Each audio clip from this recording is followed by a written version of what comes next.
Welcome everybody. We're back in the classroom. As you know, we are looking at all the economic rights of players this year, and we can't do that without discussing collective bargaining rights. So today is Khaya Zondo here with us. He's a professional cricket player, super small presenter. I just walked into the door.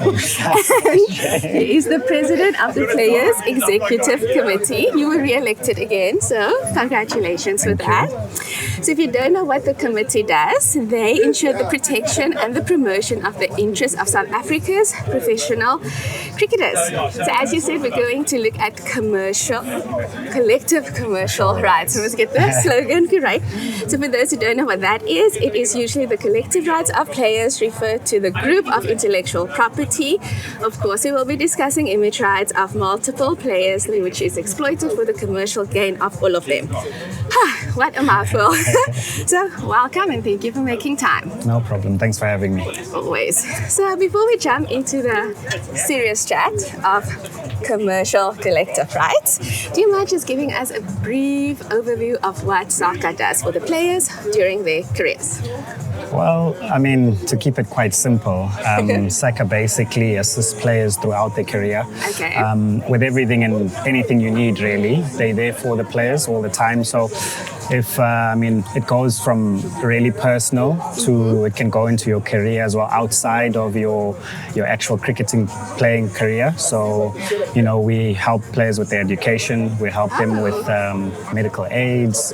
We help them with whatever you require. I mean, if also talking about a big thing with players is dual education. Oh, that's nice. Dual career, cricket ends. It's a short career. It will always come to an end, and we always urge players on to have a plan for after that. So, you play your 10, 15 years if you're blessed, and lucky 20 if you're even more blessed than others. But you always need to have a plan for afterwards. So, some people like education, so they, we push like them in that direction. Some other players would want to maybe go into coaching. Some other players broadcasting. Some other players might have hand skills. They might, we've got guys who do electricity, carpentry. There's a lot of other skills out there that and other interests that players have outside of cricket. Interesting, and SACA kind of cultivates that during we assist them and we motivate them to make sure that they actually get it done, because cricket does come to an end, and not everyone is going to play for South Africa and make the big bucks. So you're going to have to, work and make sure you set yourself up well. Bam. So I don't know if you followed, but Djokovic this year actually took a step back from the Players Association, which actually started, which is so ironic. They institute legal action against the tennis governing body, saying that it doesn't like how his likeness is being used, and in the court case actually mentioned that they must give their likeness up for no compensation. Now I know SACA doesn't do that. I've been following, and also the World Players Association has been very vocal about protecting the null rights. Can you maybe outline how SACA manages image rights and how the association do give payment in return for the use thereof? SACA manages the collective image rights. Yes. So as a group, of professional players at the Protea level, at Division 1 level, and for the ladies as well.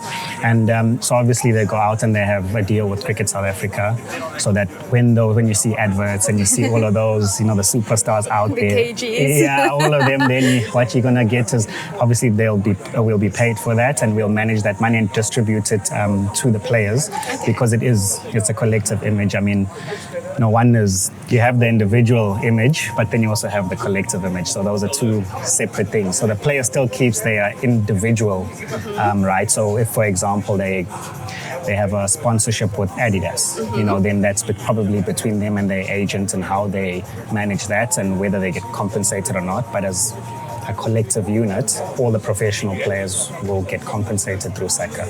That's good. I'm happy you made the distinction, because I actually want to zone in on the individual aspect. So as a cricketer yourself, what is your understanding of image rights? From my side, it's like if I've got my own image, right? Yes. And if I want to go into, a sponsorship with anyone, I don't want to use a specific company, that would be on me to manage that and facilitate that particular deal and how I want, or the image I want to put out and who I want to associate with. Obviously, as a collective, that's a completely different ball game. But then you almost, as a collective, you have power in numbers. You know, if you pull out and you're alone, then it's on you to see if you can get the same value out there.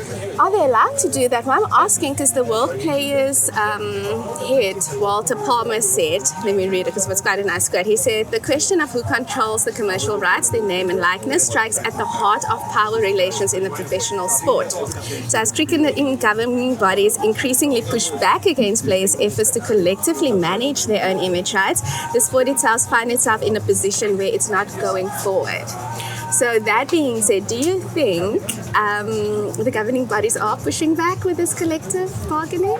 I would think, I mean, if they don't want to pay, people, people wouldn't. You'd always have some sort of pushback because if we all come as one, you know, then it helps everyone. You might find the really big superstars will pull the younger people who aren't there. Yes, but obviously, if there's a bit of a divide and conquer, it makes it easier for the sponsor or whoever that's out there to go and approach individuals, and then other people might not necessarily get their images but you could find yourself on the same field with someone else and different story. They're getting paid rockets and you're not. So you would then say that the association do reflect the will of the players? Yeah, no, certainly you do want that. You sort of want everyone to benefit from it. No, you know, you're all on the field together.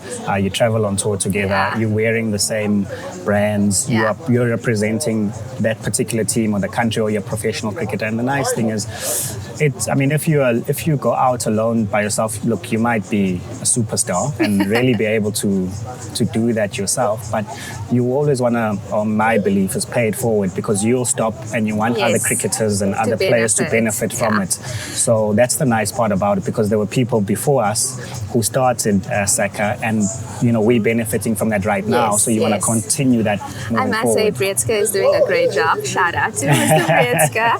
I remember in 2019 there was a case where they actually took the governing bodies, they instituted litigation against the Mzansi Super League for the unauthorized use of their image. So you guys are really doing quite a significant job. So you already spoke about it briefly, but what support does SACA offer around financial education, contract understanding, and preparing players for better long-term decisions? What I'm asking is, this whole series is about education, educating the younger players, not necessarily professional ones already, but I think people at school level or amateur level, they think it's easy, but there's a lot that needs to go into it other than just performance. Yeah, well, look, we try and make sure we push players to study, because what happens is cricket can be very demanding. Yes. So if it's very demanding, you find out you end up maybe neglecting that side. Like I said, it ends. Cricket will end in terms of playing. Yes. So, and the trajectory of players, they'll make a lot of money at a young age, and as you go, and then eventually it'll cut off because you're no longer a professional cricketer. So we push players to find something that they love and that they'd want to do after that. So we facilitate that. We pay their studies, and we hope that they eventually they pass. Call me if you don't. Then, seeing that you're the president, just if there's one area that you would like SACA to place more focus on in your next term, what would that be?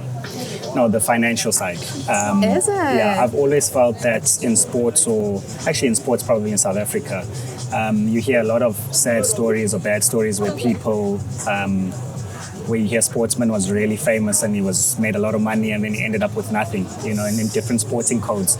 You hear that a lot. So from my side, it's almost saying, let's try from a young age, get players to understand the types of monies that they can make in the sports. Smart, yes. And get them to have a plan and understand that, okay, you know what, maybe I shouldn't be buying a Gucci, say it. Buy property, tell them. Let's buy property. Buy property, invest. But basically put your money away to a point where you know that you can build some sort of income for yourself, especially passive income, because the transition into your next career. I've spoken to some past players and they say it usually takes about 5 years to settle, you know, as a professional cricketer. That's long, eh? So 5 years is a long time to not knowing what you're going to do or what's next and how you're going to make an income if you I mean, I suppose you could make hundreds of millions but waste them and still have nothing at the end if you don't manage it properly. No, that's true. I don't know if you watched the podcast of Habana. I was quite shocked. He said he went to his financial advisor and he said if he wants to maintain the lifestyle and everything that he was used to as a player, post-playing, his money will run out in 3.5 years. Exactly like the that, point. That was quite shocking to me. I was like, what? So financial planning is an important one, No, but 100%. I think players are very reluctant to take that responsibility on their own. Like they don't want to read up on what to do, how to best manage. Again, Habana made the interesting point. He says, everybody says get a pension fund. But pension you can only get when you're 60, Yeah, but you you stop don't- playing when you're you really- 35. And yeah, who's going to 35. pay that installments until 60 until yes. you can withdraw? So it's small things. And I feel like sometimes players overemphasize performance, which is important. But I think there's a lot of more now with the business of sport. As a player, there's a responsibility of you to know your rights, know what to put away, know to where to manage, put it. where to Yeah, put it. when Also to mental use it. health, but that's next year's series. But there's a lot that goes into it. Do you think players should take more leading role in their careers and not be so reliant on a SACA or an agent or a parent? Because also it's unfamiliar territory. No, you should, I think, as an individual, just take control of your life, in general. As a 30-year-old. Yeah, it's a skill that you require. But look, I mean, while you still have the people here to assist you, I would say use the facilities that are available to you.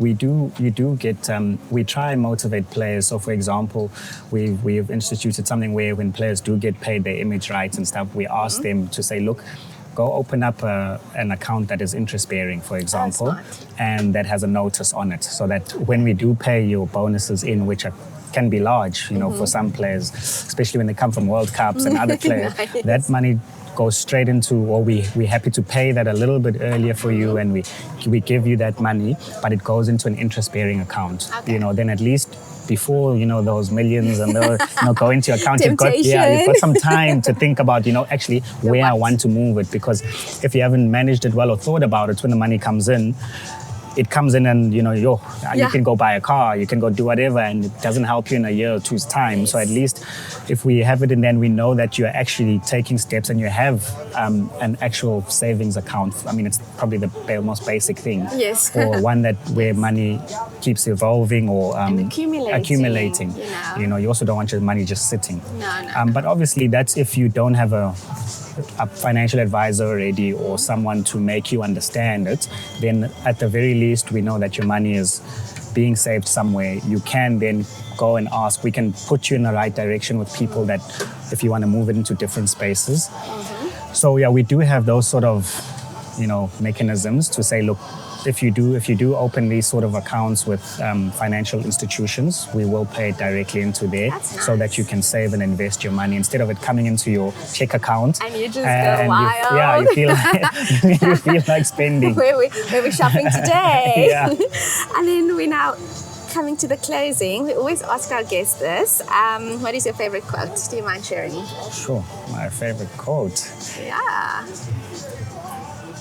If young Khaya is listening, what would you tell him? I'd always say think 10 years or 15 years ahead. Oh, wow. That's profound. That's what That is what I profound. would tell them. Yeah. I like that. Thank you so much for joining us. And Thank thank you you for for making having me. time. And you guys, thank you for listening.